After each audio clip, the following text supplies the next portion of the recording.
सोचें, भारत के नक्शे पर एक ऐसी नदी थी जो गंगा से भी ज्यादा विशाल थी। इस नदी के किनारे दुनिया की सबसे पहली और शानदार सभ्यता सिविलाइजेशन पैदा हुई। पर आज वो नदी कहाँ है? क्यों वो रेत के नीचे दफन हो गई? और क्या उस नदी के सूखने से ही एक पूरी महान सभ्यता को मिटा दिया? पहला सवाल, ये कहानी है उस रहस्यमयी सरस्वती नदी की और उसके साथ साथ हुए हड़प्पा सभ्यता के अचानक अंत की।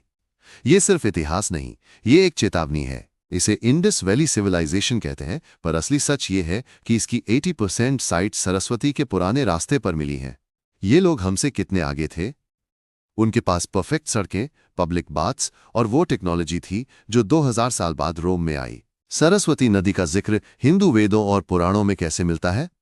उसका धार्मिक महत्व क्या था? नदी सिर्फ पानी नहीं थी, वो उनका जीवन, उनकी संस्कृति और उनकी ताकत थी। तो आखिर क्या हुआ? सबूत क्या कहते हैं? मॉडर्न रिसर्च ने ऐसे बूट दिए कि सरस्वती किसी युद्ध या बदलाव से नहीं, बल्कि भूकंप से मारी।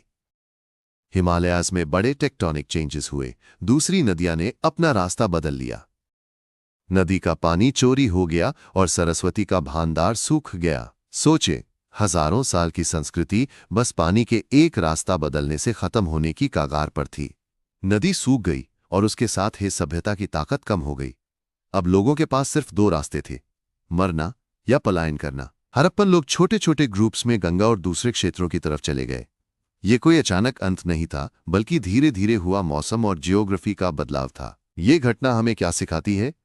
कैसे जल और वैज्ञानिक बदलाव पूरी मानव सभ्यता को तबाह कर सकते हैं। आज भी वो नदी रेत के नीचे जिंदा है, हमें सिर्फ उसकी आवाज सुनने की जरूरत है। ये हमें याद दिलाता है कि प्रकृति हमेशा हमसे ज्यादा शक्तिशाली है। आपको क्या लगता है? क्या हड़प्पा की सभ्यता के अंत का असली कारण सरस्वती नदी का सूखना था या कोई और वजह थी? कमेंट करके जरूर बताइए।